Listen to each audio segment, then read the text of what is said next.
ওয়াযালিকা কুল্লা লাইলা, প্রতি রাতে এরকম অনেক মানুষকে আল্লাহ তাআলা ক্ষমার ঘোষণা করেন। ওই ব্যক্তি ক্ষতিগ্রস্ত, কপাল পোড়া, তার কপাল শেষ হয়েছে, সে ধ্বংস হোক।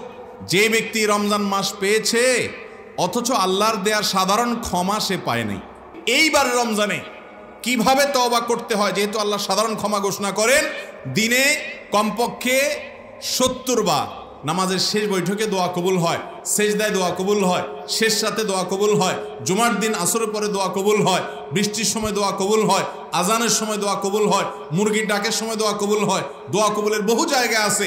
এই সময়গুলোতে বিশেষভাবে একটু মনে মনে আল্লাহর সাথে কথা বলবো যে আল্লাহ, আমি তো গত 1 বছর ধরে এত অপকর্ম করেছি, এত অন্যায় করেছি, এত অপরাধ করেছি, এত গুনাহ করেছি, যে আল্লাহ আমি তো আপনার নতুন করে রহমত পাবো, রহমত চাইবো, সে মুখই আমার নাই। আপনি আমার আগেরগুলাকে মাফ করে দেন।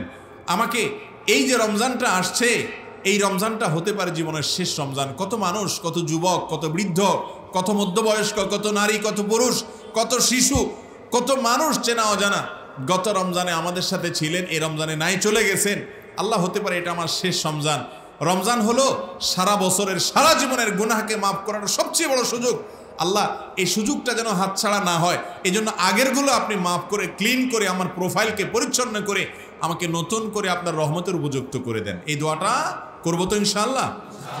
এটা হলো রমজান আসার, রমজানকে সার্থক করতে হলে, সফল করতে হলে রমাদান মাসকে কেন্দ্র করে প্রথম প্রস্তুতি, আগেরগুলোর জন্য তওবা করা, ইস্তেগফার করা। আল্লাহ আপনাকে, আমাকে, আমাদের সবাইকে তৌফিক দান করুন। নাম্বার 2, রমাদানের প্রস্তুতির অংশ হিসেবে রমাদান মাসের যে ফজিলত, যে মর্যাদার কথা কোরআনে বর্ণিত হয়েছে, হাদিসে বর্ণিত হয়েছে। আমি প্রায় সময় বলি, ইসলামের যত আমলের কথা, যত ইবাদতের কথা বলা হয়েছে, সালাত ছাড়া অন্য কোনো আমলের এত ফজিলত, এত মর্যাদা, এত বেশি গুরুত্ব বর্ণনা করা হয়েছে সিয়ামের ব্যাপারে, রোজার ব্যাপারে, যে রোজার চাইতে অন্য কোনো আমলের এত ফজিলত নিয়ে এত হাদিস নবী করিম সাল্লাল্লাহু আলাইহি সাল্লাম বলেন নাই, এত বিপুল পরিমাণ ফজিলত বলা হয়েছে।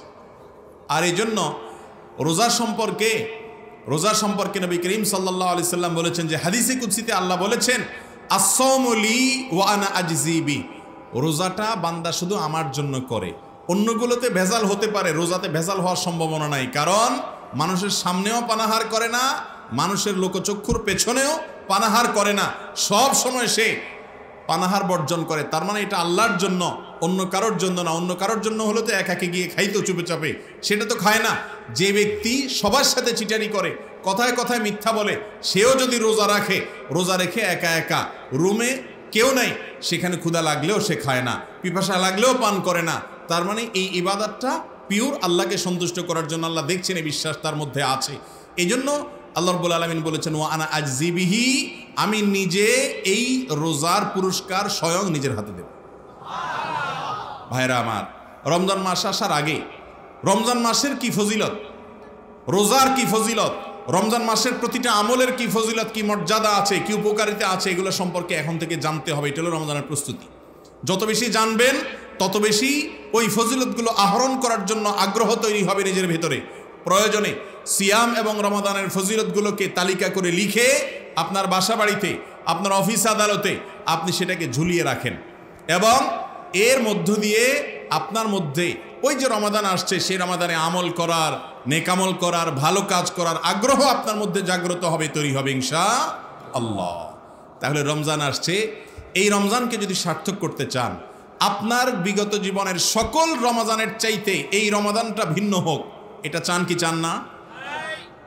যদি চান যে একটা রমাদানে আমি এত বেশি কামাইতে চাই, উপার্জন করতে চাই আল্লাহর কাছ থেকে, যে আমার গোটা জীবনের জন্য যথেষ্ট হয়ে যাবে, চান কি চান না?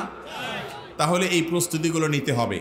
প্রথমটা বলেছি, আগের সমস্ত অপরাধের জন্য তওবা ইস্তেগফার করা। দ্বিতীয়টা হলো রমাদান এবং রোজার ফজিলত মর্যাদা জানা। এটা হলো প্রস্তুতি। যত বেশি জানবেন তত আগ্রহ তৈরি হবে। এখন থেকে জানতে হবে, রমজান আসার পরে জানলে হবে না। অনেকে রমজানের ফজিলত রমজান আসলে শুনে। আমি বলি, মসজিদের ইমাম সাহেবরা, খতিব সাহেবরা রমজান আসলে তখন রমজানের ফজিলত বলেন। ফজিলত শুনতে শুনতে, প্রস্তুতি নিতে নিতে 10 দিন চলে যায়। আর বাকি 10 দিন করব করে চলে যায়, শেষের 10 দিন তো ঈদের প্রস্তুতিতে চলে যায়, আমল আর করা হয় না। এই জন্য এখন থেকে মসজিদগুলোতে রমজানের ফজিলত, রোজার ফজিলত, রমজান মাসের মর্যাদার কথা আলোচনা হতে হবে, যাতে করে মানসিকভাবে প্রস্তুতি হয়, আগ্রহ তৈরি হয়, রমজান এলে যেন আমরা সোজা বিসমিল্লাহ করে আমলের ভিতরে প্রবেশ করতে পারি।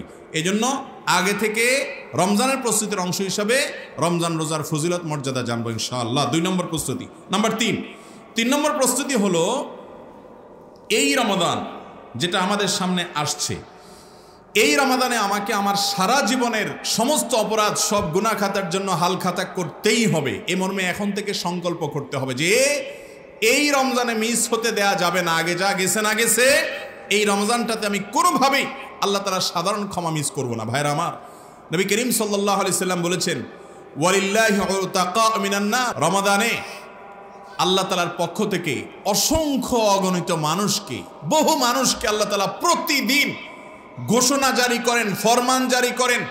আল্লাহ রাব্বুল আলামিনের পক্ষ থেকে ঘোষণা আসে যে এই তালিকা যারা আছে অমুক অমুক অমুক অমুক এত মানুষকে আজ আল্লাহ তাআলা জাহান্নাম থেকে মুক্ত এই ঘোষণা দিয়ে দিয়েছেন। ওয়াযালিকা কুল্লা লাইলা, প্রতি রাতে এরকম অনেক মানুষকে আল্লাহ তাআলা ক্ষমার ঘোষণা করেন রমাদান মাসগুলোয়। ভাইরা আমার, এই ক্ষমাটা আল্লাহ তাআলা যাদেরকে করেন তাদের মধ্যে যদি আপনার আমার নামটা না থাকে, তাহলে আমরা কত বড় হতভাগা। এই সম্পর্কে নবী করিম সাল্লাল্লাহু আলাইহি সাল্লামের কাছে আপনারা একটা বিখ্যাত হাদিস শুনেছেন। একবার জিবরিল আসছেন, ফেরেশতা জিবরিল এসে নবী করিম সাল্লাল্লাহু আলাইহি সাল্লাম মিম্বরের প্রথম ধাপে পা রেখেছেন। জিবরিল তাকে কি যেন বলেছেন, উপস্থিত লোকেরা তো আর শুনে নাই। নবী করিম সাল্লাল্লাহু আলাইহি সাল্লাম বলেছেন আমিন।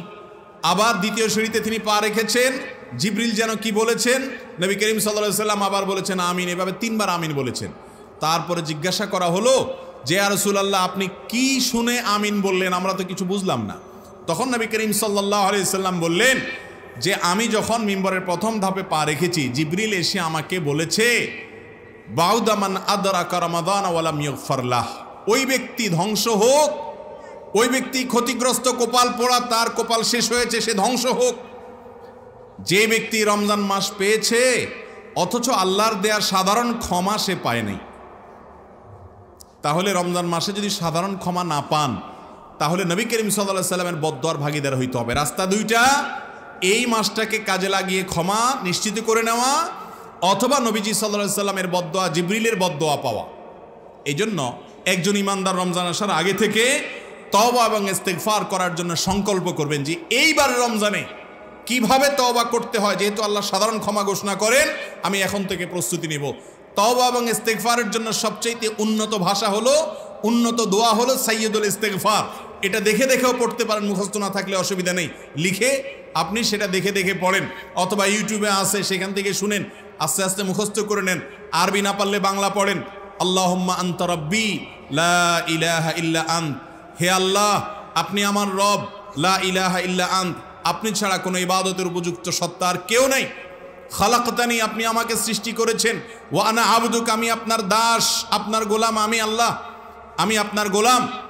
ওয়া আনা আলা আহদিকা ওয়া ওয়াদিকা মাস্তাতাত, আপনি যে অঙ্গীকার নিয়েছেন আপনার আনুগত্য করার, আপনার রুবুবিয়্যতকে স্বীকার করার, এই অঙ্গীকারের উপর, আপনার সঙ্গে করা ওয়াদার উপরে আমি যতটুকু পেরেছি আমার সাধ্য অনুযায়ী চলার চেষ্টা করেছি।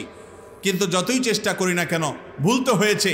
আবু উলাকা বিনিআমাতিকা আলাইয়া, আপনি যে অজস্র নেয়ামত দিয়ে আমাকে রেখেছেন স্বীকার করি মালিক। ও আবু বিযামবি, আমার দ্বারা যে অনেক পাপ হয়েছে সেটাও আমি স্বীকার করি আল্লাহ। ফাগফিরলি ফাইন্নাহু লা ইয়াগফিরুয যুনুবা ইল্লা আন্ত, অতএব আপনি আমাকে মাফ করে দিন, কারণ আপনি ছাড়া আর কেউ ক্ষমা করতে পারে না। সাইয়্যিদুল ইস্তেগফার, এটা বেশি বেশি করে পাঠ করতে হবে। এছাড়া যে কোনো ইস্তেগফার পাঠ করবেন, এটার জন্য আগে থেকে পরিকল্পনা করবেন।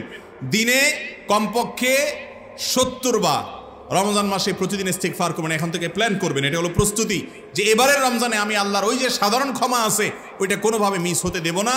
এখন থেকে সেটার জন্য মানসিক প্রস্তুতি নিতে হবে। এটা হলো রমজানের প্রস্তুতি, কারণ রমজান মাসই মানে হলো অফারের মাস।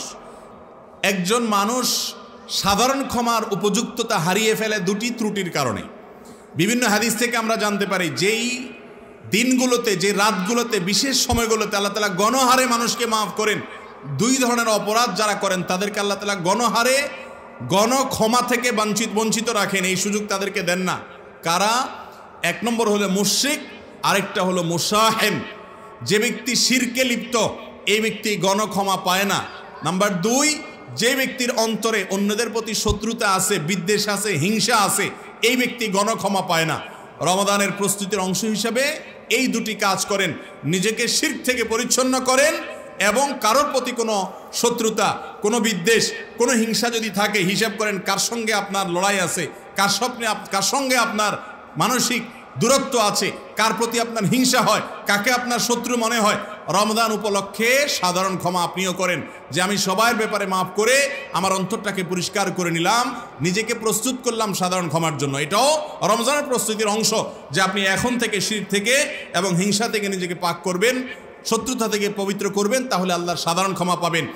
আর যদি আপনার অন্তরে শত্রুতায় পরিপূর্ণ থাকে মানুষের প্রতি, হিংসায় পরিপূর্ণ থাকে অন্যের প্রতি, শিরকে পরিপূর্ণ থাকে অন্যের প্রতি, তাহলে যত আমলই করেন ওই যে আল্লাহ তাআলা রাতে সাধারণ অগণিত মানুষকে মাফ করে দেয়, জাহান্নাম থেকে মুক্তির পরোয়ানা দিয়ে দেয়, সেই সৌভাগ্যবান মানুষের কাতারে আপনি আমি যেতে পারবো না। এই জন্য রমজানের প্রস্তুতির অংশ হিসাবে এই 5 নম্বর কাজটা করতে